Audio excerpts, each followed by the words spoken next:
Hallelujah, ದೇವರಿಗೆ ಸ್ತೋತ್ರ. Good morning. ಬೆಳಗಾಯ್ತು ಪ್ರಿಯರೇ. ಬನ್ನಿ ನಮ್ಮ ಯೇಸುವಿನ ಮಾತುಗಳನ್ನು ಮತ್ತೊಂದು ಸಾರಿ ಧ್ಯಾನಿಸೋಣ. ಪ್ರತಿ ದಿನ ನಿಮಗೋಸ್ಕರ ಅನುದಿನದ ಧ್ಯಾನವನ್ನು ಸಿದ್ಧಪಡಿಸುತ್ತಿದ್ದೇವೆ. ಕರ್ತನು ಕೊಟ್ಟ ಸಂದೇಶಗಳನ್ನು ನಿಮಗೆ ತಲುಪಿಸುತ್ತಿದ್ದೇವೆ. ನೀವು ಆಧ್ಯಾತ್ಮಿಕವಾಗಿ ಬಲ ಹೊಂದಬೇಕೆಂದು ಎಲ್ಲಾ ವಿಷಯಗಳಲ್ಲಿ ದೇವರ ಎಲ್ಲಾ ವಿಷಯಗಳನ್ನು ಅರಿತವರಾಗಿರಬೇಕೆಂದು, ಸೈತಾನನ ಕುತಂತ್ರಗಳಿಗೆ ಒಳಗಾಗದಂತೆ ಪರಿಶುದ್ಧ ದೇವರ ಶ್ರೇಷ್ಠತೆಯನ್ನು ಅರಿತವರಾಗಿ ಆತನನ್ನು ಮಹಿಮೆಪಡಿಸುವವರಾಗಿರಬೇಕೆಂದು ಆಶಿಸುತ್ತಾ ಪ್ರಾರ್ಥಿಸುತ್ತಾ ದೇವರ ವಾಕ್ಯ ನಿಮಗೆ ಸಾರುತ್ತಾ ಇದ್ದೇವೆ. ಬನ್ನಿ ದಿನ ಮತ್ತೊಂದು ವಾಕ್ಯ ಧ್ಯಾನಿಸೋಣ. ಪ್ರಾರ್ಥನೆ. ಪರಿಶುದ್ಧ ದೇವರೇ, ನಿಮಗೆ ವಂದನೆಗಳು. ನಿಮ್ಮ ಅನಂತವಾದ ಜ್ಞಾನ ಅರಿತುಕೊಳ್ಳುವುದಕ್ಕಾಗಿ, ನಿಮ್ಮ ಕೃಪೆ ಅನುಭವಿಸುವುದಕ್ಕಾಗಿ, ನಿಮ್ಮ ರಾಜ್ಯಕ್ಕೆ ವಾರಸುದಾರರಾಗಲು ಸಹಾಯ ಮಾಡಿರೆಂದು ಕ್ರಿಸ್ತನ ನಾಮದಲ್ಲಿ ಬೇಡುತ್ತೇವೆ ತಂದೆಯೇ, ಆಮೇನ್. ಯಸ್ ಪ್ರಿಯರೇ, ನಾವು ದೇವರ ಮಕ್ಕಳಾಗುವಾಗ ನಮ್ಮ ಜೀವಿತದಲ್ಲಿ ನಾವು ಬಹಳ ವ್ಯತ್ಯಾಸವಾಗಿರಬೇಕು. ನಾವು ಬಹಳಷ್ಟು ಸಾರಿ ಮೋಸ ಹೋದೆವು ಎಂಬ ಪದ ಬಳಸುತ್ತೇವೆ. ಮೋಸ ಹೋಗುವವರೆಗೂ ಮೋಸ ಮಾಡುವಂಥವರಿರುತ್ತಾರೆ.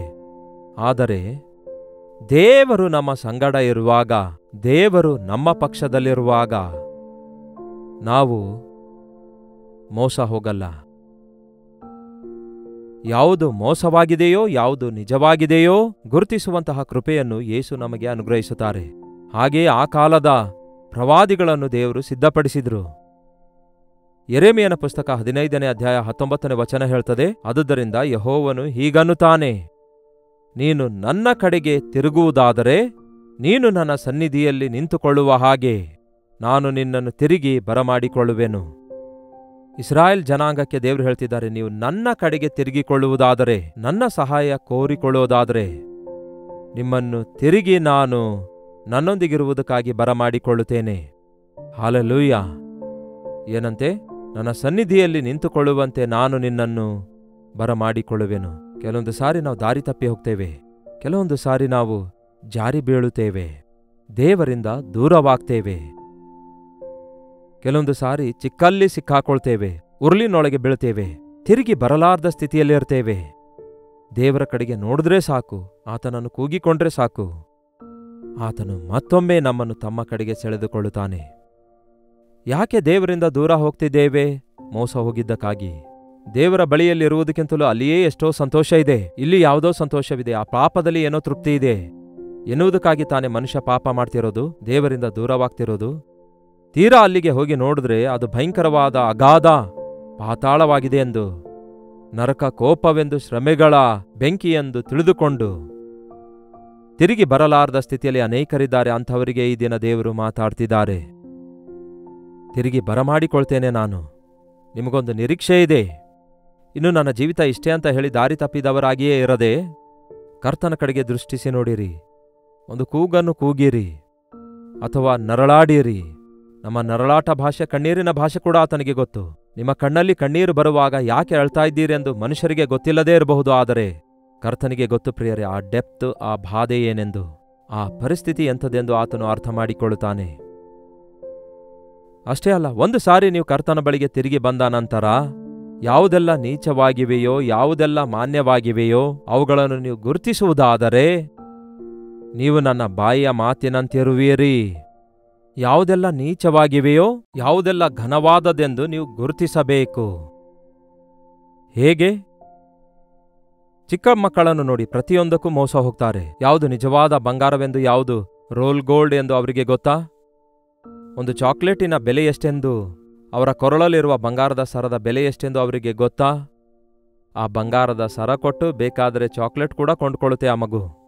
ಈ ದಿನ ಹಾಗೆಯೇ ಇದೆ. ಅಮೂಲ್ಯವಾದವುಗಳನ್ನು ನಾವು ಕಳೆದುಕೊಳ್ತಿದ್ದೇವೆ, ಅನಾವಶ್ಯಕವಾದವುಗಳನ್ನು ಕೂಡಿಟ್ಕೊಳ್ತಿದ್ದೇವೆ. ಆಧ್ಯಾತ್ಮಿಕ ವಿಷಯದಲ್ಲಿ ಪತನವಾಗಿ ಹೋಗ್ತಿದ್ದೇವೆ, ಲೋಕದಲ್ಲಿ ಅಭಿವೃದ್ಧಿ ಹೊಂದಿದ್ದೇವೆ ಎಂಬುದಾಗಿ ಸಂಭ್ರಮಿಸಿಕೊಳ್ತಿದ್ದೇವೆ.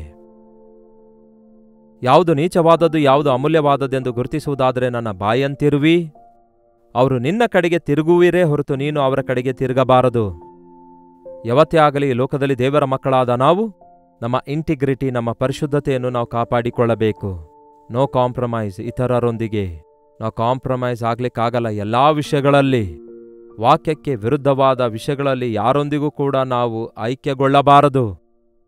ಯಾರೊಂದಿಗೂ ನಾವು ಒಪ್ಪಂದ ಮಾಡಿಕೊಳ್ಳಬಾರದು. ಪಾಪ ಪಾಪವೇ, ಪಾಪಕ್ಕೂ ನಮಗೂ ಇನ್ನು ಯಾವ ಸಂಬಂಧವಿಲ್ಲ. ಈ ದ್ರಾಕ್ಷರಸ, ಈ ಮಾಂಸಾಹಾರ, ರಾಜಭೋಜನ ಪದಾರ್ಥ ಊಟ ಮಾಡಿರಿ ಅಂದಾಗ, ಇದೆಲ್ಲ ತಿನ್ನಿರಿ ಅಂದಾಗ ದಾನಿಯೇಲ ಹೇಳ್ತಾನೆ, ನೋ, ನಾನು ಭುಜಿಸುವುದಿಲ್ಲ. ಎಲ್ಲರೂ ಹಾಮಾನನಿಗೆ ಅಡ್ಡಬಿದ್ದು ನಮಸ್ಕರಿಸುವಾಗ ಹಾಮಾನನು ನೋ ಅನ್ನುತ್ತಾನೆ. ನಾನು ಸಾಷ್ಟಾಂಗವಾಗಿ ಅಡ್ಡ ಬೀಳೋದು ನನ್ನ ದೇವರಿಗೆ ಮಾತ್ರವೇ. ನಿನಗೆ ಸೆಲ್ಯೂಟ್ ಮಾಡುತ್ತೇನೆ ಬೇಕಾದರೆ ನೀನು ಅಧಿಕಾರಿಯಾಗಿರೋದ್ರಿಂದ. ಆದರೆ ಈ ದಿನಗಳಲ್ಲಿ ನೋಡಿ, ಮನುಷ್ಯರನ್ನು ಮೆಚ್ಚಿಸಿ ಮನುಷ್ಯರಿಗೆ ಸಂತೋಷಪಡಿಸುವುದಕ್ಕಾಗಿ ಅವರಿಗೆ ಒಳಗಾಗುತ್ತಾ ಇರುವುದರಿಂದಲೇ ನಾವು ಪಾಪಕ್ಕೆ ಬಂಧಿತರಾಗ್ತಿದ್ದೇವೆ, ದೇವರಿಂದ ದೂರವಾಗಿ ಹೋಗ್ತಿದ್ದೇವೆ. ನೀನು ನನ್ನ ಕಡೆಗೆ ತಿರುಗುವುದಾದರೆ, ನನಗೆ ಮೊರೆ ಇಡುವುದಾದರೆ, ನನ್ನ ಮಾತು ಕೇಳುವುದಾದರೆ, ನಾನೇ ನಿನ್ನ ಸಂಗಡ ಇರುತ್ತೇನೆ. ದೇವರೇ ನಮ್ಮ ಸಂಗಡ ಇರುವಾಗ ಎಷ್ಟು ದೊಡ್ಡ ಆಶೀರ್ವಾದ ಗೊತ್ತಾ ಪ್ರಿಯರೇ? ಮುಂದಿನ ವಚನ ಓದುತ್ತೇನೆ ಕೇಳ್ರಿ. ನಾನು ನಿನ್ನನ್ನು ಈ ಜನರಿಗೆ ದುರ್ಗಮವಾದ ತಾಮ್ರದ ಪೌಳಿಗೋಡೆಯನ್ನಾಗಿ ನಾನು ನೇಮಿಸುವೆನು. ಯೆರೆಮೀಯನ ಪುಸ್ತಕ 15ನೇ ಅಧ್ಯಾಯದ 20ನೇ ವಚನ ಓದುತ್ತಿದ್ದೇನೆ ಪ್ರಿಯರೇ. ದುರ್ಗಮವಾದ ತಾಮ್ರದ ಪೌಳಿಗೋಡೆಯನ್ನಾಗಿ ನಾನು ನಿನ್ನನ್ನು ಮಾಡುವೆನು. ನಿನ್ನನ್ನು ರಕ್ಷಿಸುವುದಕ್ಕಾಗಿಯೂ ನಿನ್ನನ್ನು ಬಿಡಿಸುವುದಕ್ಕಾಗಿಯೂ ನಾನೇ ನಿನ್ನ ಸಂಗಡ ಇರುವೆನು. ಹಾಲೆಲ್ಲೂಯಾ. ದೇವರೇ ನಮ್ಮ ಸಂಗಡ ಇರುವುದಾದರೆ ನಮ್ಮನ್ನು ಎದುರಿಸುವವರು ಯಾರು ಪ್ರಿಯರೇ? ನಮಗೆ ಯಾವ ಹಾನಿ? ನಮಗೆ ಮೋಸ ಮಾಡುವವರು ಯಾರು ಹೇಳಿ? ನಿನ್ನನ್ನು ಬಿಡಿಸುವುದಕ್ಕಾಗಿ, ನಿನ್ನನ್ನು ರಕ್ಷಿಸುವುದಕ್ಕಾಗಿ ನಾನೇ ನಿನ್ನ ಸಂಗಡ ಇರುತ್ತೇನೆ. ಆದುದರಿಂದ ಅವರು ನಿನ್ನ ವಿರುದ್ಧ ಯುದ್ಧ ಮಾಡುವರು, ಆದರೆ ನಿನ್ನನ್ನು ಸೋಲಿಸಲಾರರು. ನಿಜವೇ, ಶತ್ರುವಾಗಿರುವ ಸೈತಾನನು ಬಲಿಷ್ಠನೇ. ಆದರೆ ಬಲಿಷ್ಠನಾಗಿರುವ ಅತ್ಯುನ್ನತನಾದ ದೇವರು ನಮ್ಮ ಸಂಗಡ ಇರುವಾಗ ಸೈತಾನನನ್ನು ಚುಟಿಕೆಯಲ್ಲಿಯೇ ನಾವು ಸೋಲಿಸಬಲ್ಲೆವು. ನಿಮ್ಮೊಳಗೆ ಇರುವಾತನು ಲೋಕದೊಳಗಿರುವವನಿಗಿಂತಲೂ ದೊಡ್ಡವನಾಗಿದ್ದಾನೆ. ಕೇಳಿರಿ, ನಮ್ಮ ದೇವರು ಮಹೋನ್ನತನು, ಮಹಾಘನನು, ನಿತ್ಯ ನಿವಾಸಿ, ಆಕಾಶ ಮಹಾಕಾಶಗಳಲ್ಲಿ ನಿವಾಸಿಸುವ ಪರಿಶುದ್ಧನಾದ ದೇವರು ಕುಗ್ಗಿದ ಜಜ್ಜಿದ ಹೃದಯ ಉಳ್ಳವರೊಳಗೆ ನಿವಾಸಿಸುತ್ತಾನೆಂದು ಬೈಬಲ್ ಹೇಳುತ್ತದೆ. ದೇವರನ್ನು ಪ್ರೀತಿಸಿ ದೀನತೆಯಿಂದ ದೇವರೇ ನನ್ನೊಂದಿಗಿರಿ ಎಂದು ನೀವು ಕೇಳಿದ ದಿನದಲ್ಲಿ ಆತ್ಮಸ್ವರೂಪನಾದ ದೇವರ ಸನ್ನಿಧಿಯನ್ನು ನಿಮ್ಮ ಅಂತರಂಗದಲ್ಲಿ ಅನುಭವಿಸುತ್ತೀರಿ. ಕರ್ತನೇ ನಿಮ್ಮ ಸಂಗಡ ಇರುವಾಗ ಲೋಕದಲ್ಲಿರುವಂತಹ ಲೋಕಾಧಿಕಾರಿಯಾಗಿರುವಂತಹ ಸೈತಾನನು ಎಷ್ಟೇ ಮೋಸಗಾರನಾಗಿದ್ರು, ತಂತ್ರಗಾರನಾಗಿದ್ರು, ಎಷ್ಟೇ ಬಲಿಷ್ಠನಾಗಿದ್ರು ಅವನನ್ನು ಸೋಲಿಸಿಬಿಡ್ತೇವೆ. ನಿಮ್ಮಲ್ಲಿರುವಾತನು ಲೋಕದಲ್ಲಿರುವವನಿಗಿಂತಲೂ ದೊಡ್ಡವನಾಗಿದ್ದಾರೆ. ಆದುದರಿಂದ ಅವರು ಯುದ್ಧ ಮಾಡುವರು, ಆದರೆ ಅವರು ಜಯಿಸಲಾರರು. 21ನೇ ವಚನ ಕೂಡ ಓದುತ್ತಿದ್ದೇನೆ ಕೇಳ್ರಿ. ದುಷ್ಟರ ಕೈಗಳಿಂದ ಆತನು ನಿನ್ನನ್ನು ಬಿಡಿಸುವನು. ಏನಂತೆ ಬಿಡಿಸುವನು? ಬಲಾತ್ಕಾರಿಗಳ ಕೈಯಿಂದ ನಿನ್ನನ್ನು ವಿಮೋಚಿಸುವನು. ದೇವರು ನಮ್ಮ ಸಂಗಡ ಇರುವಾಗ ದುಷ್ಟರ ಕೈಗಳಿಂದ ನಮ್ಮನ್ನು ಬಿಡಿಸುತ್ತಾರೆ, ಬಲಾತ್ಕಾರಿಗಳ ಕೈಗಳಿಂದ ನಮ್ಮನ್ನು ವಿಮೋಚಿಸುತ್ತಾರೆ. ಯಶ್, ಈ ಲೋಕವು ದುಷ್ಟರ ಕೈಯಲ್ಲಿದೆ. ದುಷ್ಟ ಕಾರ್ಯಗಳನ್ನು ಮಾಡ್ತಿದ್ದಾರೆ. ಮೋಸ, ಅನ್ಯಾಯ, ದರೋಡೆ, ದೌರ್ಜನ್ಯ, ಬಲಾತ್ಕಾರ ಮಾಡುವಂಥವರ ಕೈಗಳಿಗೆ ಅನೇಕರು ಸಿಕ್ಕಿಬಿದ್ದು ಈ ದಿನ ನರಳಾಡುತ್ತಿದ್ದಾರೆ, ಕುಗ್ಗಿ ಹೋಗ್ತಿದ್ದಾರೆ, ದೋಚಿಕೊಳ್ಳಲ್ಪಡ್ತಿದ್ದಾರೆ, ಭಯಪಡುತ್ತಾ ಇದ್ದಾರೆ. ಕರ್ತನನ್ನು ಆಶ್ರಯಿಸುವುದಾದರೆ, ಕರ್ತನ ಕಡೆಗೆ ತಿರುಗುವುದಾದರೆ, ಕರ್ತನಿಗೆ ಮೊರೆ ಇಡೋದಾದರೆ ಆತನೇ ನಮ್ಮ ಸಂಗಡ ಇರುತ್ತೇನೆ ಅನ್ನುತ್ತಾರೆ. ಯಾರು ಒಡೆದು ಹಾಕಲಾರದಂತಹ ಪೌಳಿಗೋಡೆಯಂತೆ ನಾನು ನಿನ್ನ ಸುತ್ತಲೂ ಇರುತ್ತೇನೆ. ನಿನ್ನ ವಿರುದ್ಧ ಯುದ್ಧ ಮಾಡುವಂಥವರು ಯುದ್ಧ ಮಾಡುತ್ತಾರೇನೋ, ಆದರೆ ನಿನ್ನನ್ನು ಸೋಲಿಸಲಾರರು. ನಾನೇ ನಿನ್ನ ಸಂಗಡ ಇರುವಾಗ ದುಷ್ಟರ ಕೈಗಳಿಂದ ನಿನ್ನನ್ನು ಸಿಲುಕಿಸಲಾರದಂತೆ ಬಿಡಿಸುತ್ತೇನೆ. ಬಲಾತ್ಕಾರಿಗಳ ಕೈಗಳಿಂದ, ಎಷ್ಟೋ ಜನ ಈ ದಿನ ಬಲಾತ್ಕಾರ ಮಾಡ್ತಿದಾರಲ್ಲವೇ, ಮಾನಭಂಗ ಮಾಡ್ತಿದಾರಲ್ಲವೇ. ಅಮಾಯಕರಾಗಿರುವ ಸ್ತ್ರೀಯರಿಗೆ, ಯವನಸ್ಥರಿಗೆ, ಎಂತಹ ನೀಚವಾದ ಸ್ಥಿತಿಗೆ ಸಾಮೂಹಿಕ ರೇಪ್ ಮಾಡುವಂಥದ್ದು, ಒಂದು ಗುಂಪಾಗಿ ಕೆಲವೊಂದು ಜನರು ಸೇರಿ ಒಂದು ಹುಡುಗಿಯ ಮೇಲೆ ಬಲಾತ್ಕಾರ ಮಾಡೋದು ಎಷ್ಟು ಭಯಂಕರ ನೋಡಿ. ಇಂತಹ ದುಷ್ಟಲೋಕದಲ್ಲಿ ನಾವು ಬದುಕುತ್ತಿದ್ದೇವೆ. ಕ್ಷೇಮವಿಲ್ಲ. ಹೊರಗಡೆ ಹೋದ್ರು, ಒಳಗಡೆ ಬಂದ್ರು. ದೇವರನ್ನೇ ಆಶ್ರಯಿಸೋಣ, ಲೋಕವನ್ನು ಆಶ್ರಯಿಸಬಾರದು. ಪೊಲೀಸ್ ಸ್ಟೇಷನ್ ನಮಗೆ ಯಾವ ಸಹಾಯ ಮಾಡುತ್ತೆ? ಲೋಕದಲ್ಲಿರುವವರು ನಮಗೆ ಹೇಗೆ ಬಿಡಿಸಲು ಸಾಧ್ಯ ಹೇಳಿ? ಮಣಿಪೂರಿನಲ್ಲಿ ನಡೆದ ಸಂಗತಿಗಳ ಬಗ್ಗೆ ಕೇಳಿದ್ದೇವೆ. ಎಷ್ಟೋ ಬಾಧೆಯಲ್ಲಿ ಅಲ್ಲಿ ಜನರಿದ್ದಾರೆ, ಆದರೆ ಯಾರೇನ್ ಮಾಡ್ತಿದ್ದಾರೆ ಹೇಳಿ? ಅಲ್ಲಿರುವವರಲ್ಲಿ ದೇವರಲ್ಲಿ ನಂಬಿಕೆ ಇಟ್ಟಂಥವರು ಈ ದಿನ ಇನ್ನಷ್ಟು ಧೈರ್ಯವಾಗಿದ್ದಾರೆ.